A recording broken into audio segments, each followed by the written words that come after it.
यहाँ बड़ा आलिम कौन है? मैं कराची में था ना, किसी जलसे में तकरीर कर रहा था, कोई ऐसी मसला आया, बीच में मैंने बयान किया।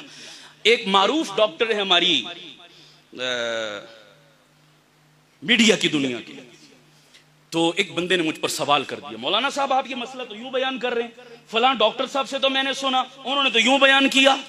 अगेन मेरे इख्तिलाफ कर दिया उन्होंने। मैंने कहा जी फिर आप मेरा मसला मानेंगे या डॉक्टर साहब का मानेंगे? कहने लगे जी मैं उनका मानूंगा, आपका नहीं मानूंगा। मैंने कहा वजह तरजीह भी होनी चाहिए ना, गलती है तो मैं तस्लीम करूंगा, इंसान हूं, गलती हो जाती है। अगर मैंने गलत मसला बयान किया बड़े मजमे में मैं एतराफ करूंगा, आप बताइए वजह तरजीह। कहने लगे जी वो बहुत बड़े आलिम हैं, वो डॉक्टर साहब बहुत बड़े आलिम हैं। मैंने कहा जी क्या दलील है उनके बड़े आलिम होने की? कहने लगे जी टीवी पे आते हैं, ये अवामी मेयार बता रहा हूं, खुदा गवाह है आजकल पब्लिक इसीलिए गुमराह हो रही है। तवज्जो करना, बड़े आलिम होने की दलील मैंने वो 3 तो उसूल बताए ना, वो नहीं छेड़े उसने कहा बड़ा आलिम होने की दलील टीवी पर आते हैं, सोशल मीडिया पर उनके लाखों व्यूअर्स हैं, हजारों लाइक्स मिलते हैं, लाखों दुनिया उनको फॉलो करती है, ये मयार है। तो मैंने कहा माफ करना, एक लफ्ज तो बड़ा नामुनासिब है लेकिन समझाने के लिए कह रहा हूं, व्यूअर्स और फॉलोअर्स तो नाचने गाने वालों के भी बहुत होते हैं, फिर उनको भी मयार मान लो अपने लिए। ये मयार है आपके यहाँ? क्या जाहिलाना बात करते हो बाबा? मैंने कहा मुझे जानते हो? कहने लगे हाँ। मैंने कहा मैंने किस मदरसे से पढ़ा? कहते मुझे पता है। मैंने कहा मेरे उस्ताद कौन? मुझे पता है। कहने लगे, मैंने कहा मेरी इल्मी हैसियत, मेरा बैकग्राउंड क्या? कहने लगे मुझे पता है। मैंने कहा उन डॉक्टर साहब के बारे में क्या जानते हो? कौन से मदरसे में पढ़ा? कहता नहीं पता। मैंने कहा उनके उस्ताद? कहता नहीं पता। मैंने कहा उनका इल्मी बैकग्राउंड? कहता नहीं पता। मैंने कहा एक के बारे में कुछ नहीं पता, उसकी बात मानते हो, एक के बारे में सब कुछ पता, उसकी बात रद्द करते हो, ये वजह मुझे समझ में नहीं आई। महज टीवी पर आना कोई मयार है? वो बोलो। कहते जी उसको ईसाई आलिम कहते हैं। क्या कहते हैं जी? यहूदी आलिम कहते हैं। उन डॉक्टर साहब को हिंदू आलिम कहते हैं। तो मैंने कहा कहते रहे, मेरी सेहत पे क्या फर्क पड़ता है? तवज्जो करना, मैं जुमला बड़ा कीमती बोलने लगा हूं। मैंने कहा सारी दुनिया उसे आलिम कहे मैं नहीं मानूंगा। कहने लगे क्यों? मैंने कहा जिस दिन मेरे मुल्क के इन जय्यद उलमा ने कह दिया ना कि वो आलिम है, खुदा की कसम मैं मानूंगा। और वो आज तक किसी ने नहीं कहा, वो आज तक उस डॉक्टर को किसी ने। फिर मैंने भी हजरत थानवी की एक हिकायत सुनाई। एक बंदा पेशे का नाई था। क्या था जी? हर जगह डींगे मारता, कहता मेरे जैसा कुछ जमे ही नहीं, मैं बड़ा अथेंटिक नाई हर जगह। तो एक दफा बादशाह वक्त को बाल कटवाने की जरूरत पड़ी, कहा भाई किसी हजाम को बुलाओ। वो लोग इसको पकड़ कर ले गए शाही दरबार में। अब जब ये पहुंचा बाल काटने के लिए तो बादशाह सलामत सो रहे थे। इसने सोए सोए बाल काट दिए, अपनी महारत दिखाई। बादशाह बेदार हुआ तो दरबारियों ने बताया साहब बाल कट गए आपके। वो बड़ा हैरान हुआ, सोए सोए कट गए, कमाल कौन था? कहा फलां नहीं था, बुलाओ मैं उसको इनाम दूंगा। वो कमाल है कि सोए सोए बाल काट गया, पता नहीं चलने दिया। अब इसको बुलाया, ये बड़ा खुश जी, बादशाह के दरबार से सर्टिफिकेट भी मिला, शाबाश भी मिली और इनाम। घर आया ना बेगम को बताने कि पलिए लोके आज ते तू भी मन ना। ये सब मान लेती है दुनिया, वजारत दाखिला को मनवाना। वो कोई अल्लाह वाले बुजुर्ग थे ना, बड़े पीर, बड़ी इज्जत थी, लोग हाथ चूमते थे। घर में बीवी इतनी इतनी गालियां निकालती, टके की इज्जत नहीं। वो बेचारे परेशान, या अल्लाह बाहर लोग मेरे जूते उठाते हैं और घर में ये इतनी मन मन की गालियां देती है। एक दिन घर में आया तो बीवी को कहने लगी अल्लाह की बंदी आज तो मान जा। उसने कहा क्यों? आज तूने देखा मैं यूं हवा में से उड़ के गया हूं, आज मेरी करामत।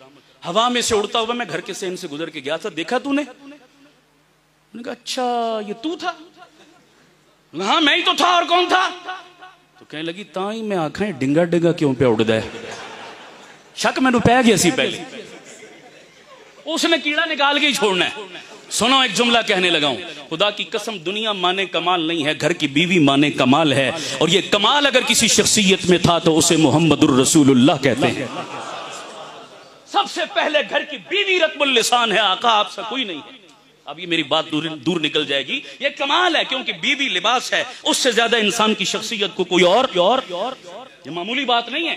तो बेगम को कहने लगा तू भी मान ना, आज तो बादशाह भी मान गया है, मेरे नई पुणे को, मेरी मास्टरी को, मेरे उस्तादी को।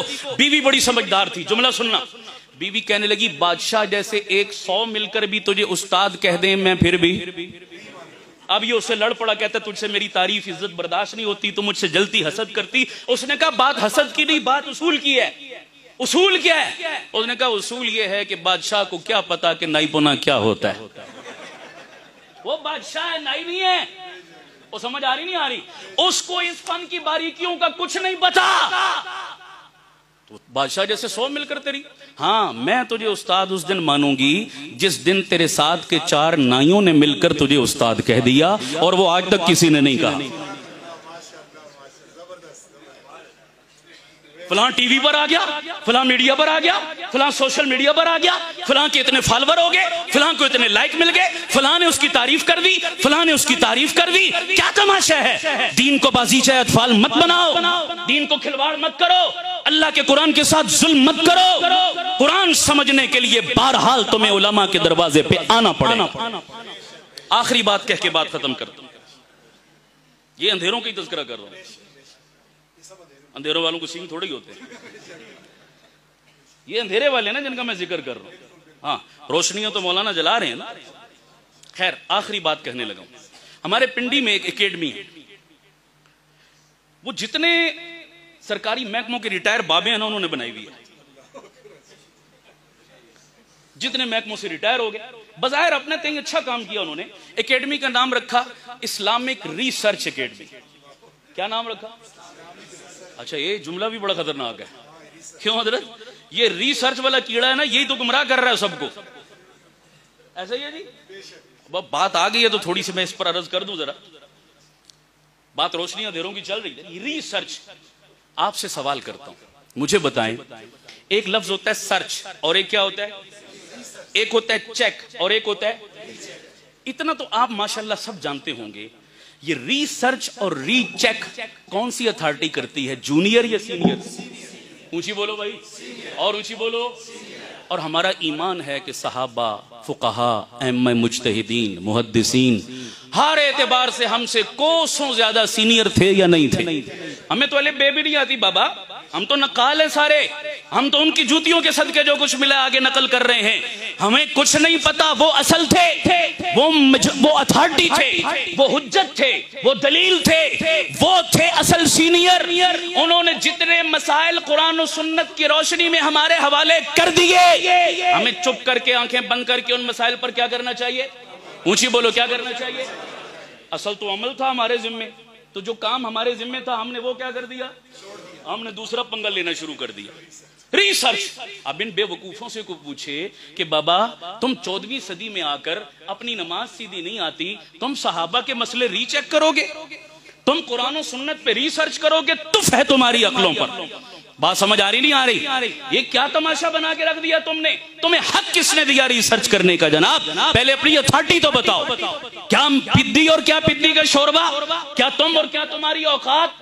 कभी आजकल के किसी डॉक्टर को चैलेंज करना गवारा नहीं किया, किसी इंजीनियर की तहकीक को चैलेंज करना गवारा नहीं किया, किसी साइंटिस्ट की तहकीकात पे रिसर्च करना गवारा नहीं किया। तो क्या कुरान और सुन्नत ही इतना लावारिस रह गया कि जो एरा गैरा उठे वो रिटायरमेंट के बाद कुरान पे रिसर्च शुरू कर दे?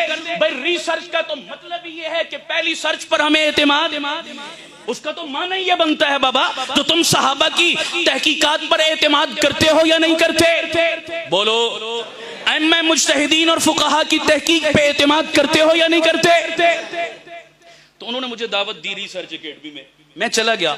वो मौजू कुछ और था, लेकिन मुझसे पहले एक प्रोफेसर साहब वहां खड़े हुए, वो गुफ्तगू कर रहे, तो मैं पहुंचा तो मेरे कान में उनकी बात पड़ गई। कहने लगे जी अल्लाह ताला कुरान में फरमाते हैं वलकद यस्सरनल कुरान, हमने कुरान को क्या बनाया? कुरान आसान है। अल्लाह कहता है इन मौलवियों ने चक्रों में डाला हुआ है। वो सारा नजला लिस्से से गिरता है ना। समझ आ रही नहीं आ रही? लिस्सा मौलवी है बेचारा जनाब, वो रगड़ दिया। मौलवियों से जान छुड़ाओ। मौलवियों ने फिरकावारियत में डाला हुआ है। अपनी दुकान अपने पेट की खातिर ये कौम को पीछे लगाए रखते हैं। आसान है कुरान, अब तो हर जुबान में तर्जुमे भी मिलते हैं। घर बैठो और खुद क्या करो? खुद सीखो, खुद समझो। ज्यादा जरूरत है तो ऑनलाइन आ जाओ। समझ आ रही नहीं आ रही? गूगल तुम्हारा उस्ताद, गूगल तुम्हारा शेखुल कुरान है, गूगल तुम्हारा शेखुल हदीस है। उससे पूछो, वो तुम्हारी रहनुमाई करेगा। मौलवियों की कोई जरूरत नहीं। फिर साथ एक लॉजिक और दलील भी पेश की। कहने लगे जी अल्लाह ताला कुरान में कहता है तिबयानन लिकुल्लि शै, हमने हर चीज को कुरान में क्या कर दिया? भाई हर इल्म जब हर चीज कुरान में मौजूद है तो मुझे मौलवी के पास जाने की क्या जरूरत है? ये लॉजिक पेश की। हर चीज कुरान में मौजूद, अल्लाह कह रहा है, मौलवियों की क्या जरूरत? बड़ा मुझे दुख हुआ यार, ये देखो कितनी बड़ी जहालत ये फैला रहा है और कितने लोगों के ज़हन खराब। खैर जब मेरा नंबर आया तो मैंने भी असल मौजू को तो छोड़ दिया, मैंने कहा जी अब इसी का ऑपरेशन जरूरी हो गया। समझ आ रही नहीं आ रही? हंगामी बुनियादों पे कभी ऑपरेशन करना पड़ता है, सीरियस केस आ जाते हैं। क्यों जी डॉक्टर साहब? हो जाता है ना जी, सारे काम छोड़ के आप सर्जन भागे भागे जाते हो, ऑपरेशन जरूरी है अभी, वरना काम खराब हो जाएगा। ये ऑपरेशन न किया, टांग न काटी तो जरासीम पूरे वजूद में खतरा होता है ना जनाब, फौरी ऑपरेशन। खैर मैंने कहा जी मेरे मोहतरम ने जो आयत पढ़ी कुरान मजीद की, आयत ठीक पढ़ी, तर्जुमा ठीक किया, आगे डंडी मार गए। आगे डंडी मार गए। जब मतलब और तशरीह की बारी आई, वलक़द यस्सरनल कुरान, कुरान आसान है, तो आसान का ये मतलब कहां से ले लिया कि उस्ताद की जरूरत नहीं? ये कौन सी किताब में? हजरात आप तशरीफ फरमा है, मुझसे ज्यादा साहिब इल्म लोग बैठे हैं, क्यों जी ऐसा कोई मतलब है कि उस आसान चीज? मैं आपसे पूछता हूं, रोटी खाना आसान है या मुश्किल? वो तो सारे हंसते आसान। खाना आसान है, पकाना मुश्किल है। साइकिल चलाना आसान है या मुश्किल? दो जवाब आ रहे हैं, ज्यादा कह रहे हैं आसान, कुछ कह रहे हैं मुश्किल। अच्छा अब अगला सवाल, जहाज चलाना आसान है या मुश्किल? अब सबने कहना मुश्किल।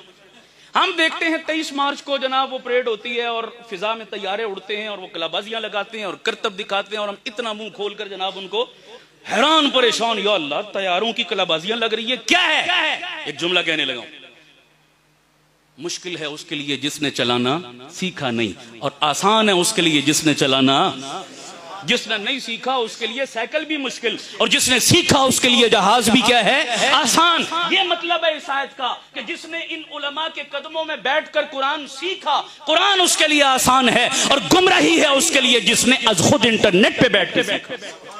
अगर कुरान हिदायत देता है तो यही कुरान गुमराह भी करता है, नहीं करता? खुद कुरान का ऐलान है, युज़िल्लु बिही कसीरा व यहदी बिही कसीरा। और मैंने कहा रह गया तेरी दूसरी बात का जवाब, जी अल्लाह कहता है मैंने हर चीज को कुरान में बयान कर दिया, जब सब कुछ कुरान में, मौलवी के पास जाने की क्या जरूरत? मैंने कहा मैं भी एक बात करता हूं। कहने लगे क्या? अच्छा उस जुमला उसने ना सूरा कुबरा मिलाकर बड़ा मजेदार बनाया। कहने लगे हर मसले का हल कुरान में मौजूद, और कुरान मेरे घर में मौजूद, मुझे मौलवी के पास जाने की क्या जरूरत? तो लोगों ने बड़ा अप्रिशिएट किया, क्या कमाल का जोड़ बिठाया इसने जनाब। मैंने कहा सेम ये जुमला मैं भी बोलता हूं, जरा करना वाह वाह। कहने लगे क्या? मैंने कहा हर बीमारी की दवा मेडिकल स्टोर में मौजूद, मेडिकल स्टोर मेरे घर में मौजूद, मुझे डॉक्टर के पास जाने की क्या जरूरत? मैंने कहा बोलो अब दो जवाब। आप क्या कहेंगे? मेरे डॉक्टर भाई बैठे हैं, बोलिए क्या मेरी बात दुरुस्त है? बोलो सारे।